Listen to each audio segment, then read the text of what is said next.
The year is 336 BC. The man is Alexander the Great. Alexander has just inherited his father's empire, but he plans to go one step further. Alexander plans to conquer the known world. He raised an army, equipped it with the best weapons of the time, and set out on a campaign. Alexander's army was formidable. They had 5,000 cavalrymen, 30,000 infantrymen, and 6,000 chariots. They also had elephants and other war animals. As they advanced, they defeated the Persians and the Egyptians, and soon all of the eastern Mediterranean was under Alexander's control. But Alexander didn't stop there.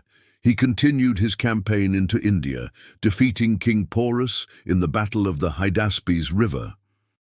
After winning this battle, Alexander realized that his men were tired of fighting. He had already conquered so much land, and his empire stretched from Greece to India. He decided to turn back and head home. But on the way, he made one last stop in Persia. There he founded the city of Alexandria on the site of the ancient Egyptian city of Rakotis. Then he returned to Greece a hero. However, little did he know that his adventures were not over yet. Alexander the Great, son of King Philip II of Macedon, was born in Pella, the capital of the Kingdom of Macedon, in 356 BC. His mother, Olympias, was the daughter of Neoptolemus I, the king of Epirus. When Alexander was 2 years old, his father arranged for him to be tutored by Aristotle, who taught him about philosophy, literature, and science.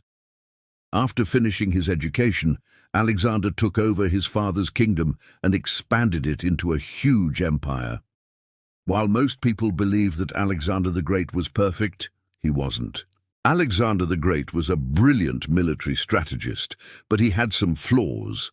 For example, he was hot-headed and impulsive. He was also known to be arrogant and boastful. Despite his flaws, he was loved by his soldiers because he fought alongside them. In 334 BC, when Alexander was 20 years old, he started his campaign against the Achaemenid Empire. His goal was to conquer the entire Persian Empire. On September 12, 334 BC, Alexander and his army faced the Persians led by King Darius III in the Battle of the River Granicus. It was a fierce battle, but ultimately the Macedonians and their allies won. This victory allowed Alexander to take control of Anatolia. In 333 BC, he defeated the Egyptians at the Battle of Issus and captured the city of Tyre after a 7-month siege.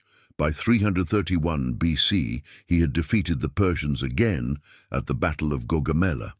This time, it was personal.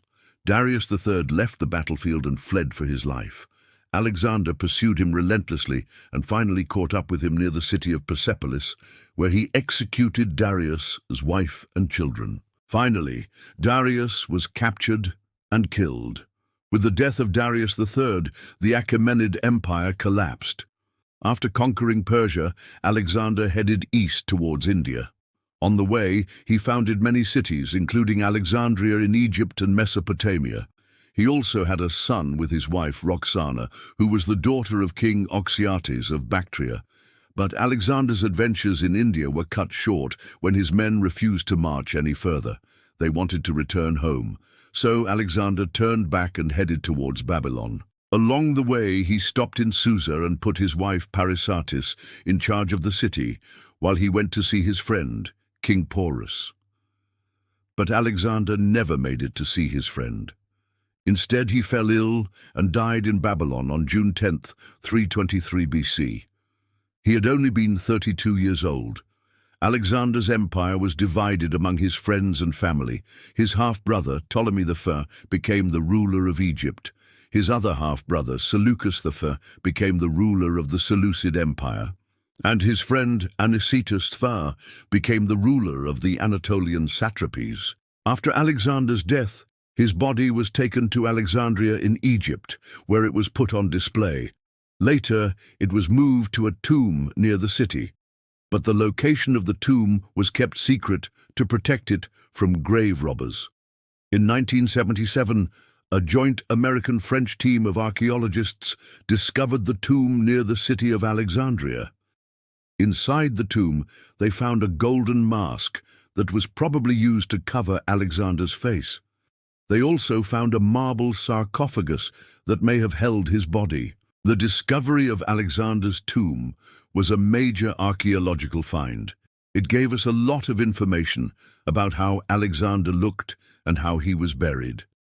It also helped to confirm the location of Alexandria, which had been lost for centuries. Hello there, welcome to the channel. If you enjoy learning about history, then make sure to hit that subscribe button so you never miss out on any of our new videos. Now let's get back to exploring the amazing world of Alexander the Great. Let's move the timeline forward to 323 BC.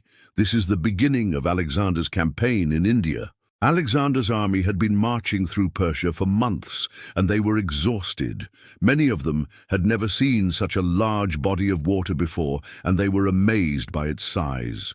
Some of the soldiers even waded into the river to try to swim across, but they quickly realized that it was too strong, and they had to be rescued. Alexander watched from the shore as his soldiers struggled to cross the river. He knew that if they couldn't get their supplies across, they would starve. So he came up with a plan. He ordered his engineers to build a bridge across the river. The soldiers worked day and night to complete the bridge, and eventually it was finished. The army was able to cross the river and continue their march into India. Alexander and his army had been traveling for months, and they were starting to get a little bit lazy. They had fought many battles, and they were tired of fighting. Plus, they were getting a little bit bored of eating the same food every day. One day, Alexander decided to do something to lift the spirits of his army.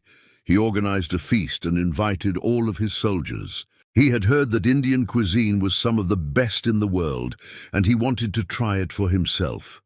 He ordered his men to bring back all the spices, fruits, and vegetables they could find. Then he hired local chefs to cook for him. The feast was amazing. Alexander and his soldiers ate more food than they had ever eaten before. They tried new dishes and tasted new flavors. They were so full and happy afterwards that they stayed in India for another month, just relaxing and eating good food. Alexander the Great and his army were on their way to fight King Porus. They had been marching for weeks, and the soldiers were starting to get a little bit restless. They had heard stories of King Porus's army, and they were scared of what was to come.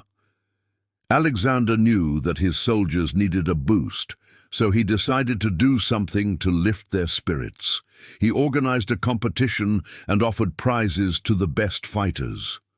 The soldiers were excited to compete against each other and show off their skills. They practiced hard and prepared for the competition. When the day of the competition arrived, the soldiers were ready. They fought hard, and the competition was fierce. In the end, Alexander awarded the prizes to the best fighters, and the soldiers were proud to have won. This competition helped to boost the morale of Alexander's army, and they continued their march to King Porus's kingdom, feeling confident and ready to fight. The sun beat down on the battlefield as Alexander and his men prepared for battle. Across from them, King Porus and his army were just as ready. The two armies faced off, and then suddenly the horns sounded and the battle began. The noise of the clashing swords and the shouts of the soldiers filled the air as the two armies fought fiercely. Alexander and his men fought bravely, and they were able to defeat King Porus's army. But it was not an easy victory. The battle raged on for hours, and many soldiers on both sides lost their lives. As the sun began to set, Alexander stood over King Porus, who had been wounded but was still alive. He asked King Porus if he would surrender and bring his kingdom under Macedonian rule. King Porus refused, so Alexander ordered for him to be executed. The execution was swift, and King Porus's head was cut off. Alexander had won the battle, but he knew that the fight had been costly. He had lost many good men, and he wondered if it had all been worth it. As he looked out over the battlefield, he could see the bodies of the fallen soldiers, and he felt a pang of sadness. He had defeated King Porus, but at what cost? Now we travel back to the year 323 BC and the city of Babylon. It's been 2 years since Alexander's last visit, and the city has changed a lot. New buildings have been constructed, and the streets are bustling with activity. Alexander walks through the marketplace, taking in the sights and sounds of the city. He watches as merchants sell their wares, and he listens to the chatter of the locals. He feels a sense of pride, knowing that he has conquered this far and brought his empire to prosperity. But as he walks through the city, he can't shake the feeling that something is missing. He has everything he could ever want, but he still feels empty inside. He realizes that he is tired of fighting and he wants to settle down. He decides that it's time to return to Greece and see his family. He says goodbye to Babylon and begins his journey home. But little does he know that his adventures are not over yet. You've reached the end of today's adventure, but don't worry, this isn't goodbye. We hope you enjoyed coming along on this journey through time and learning about the amazing world of Alexander the Great. If you're eager to join us for more thrilling historical tales, then make sure to hit that subscribe button. Thanks for watching.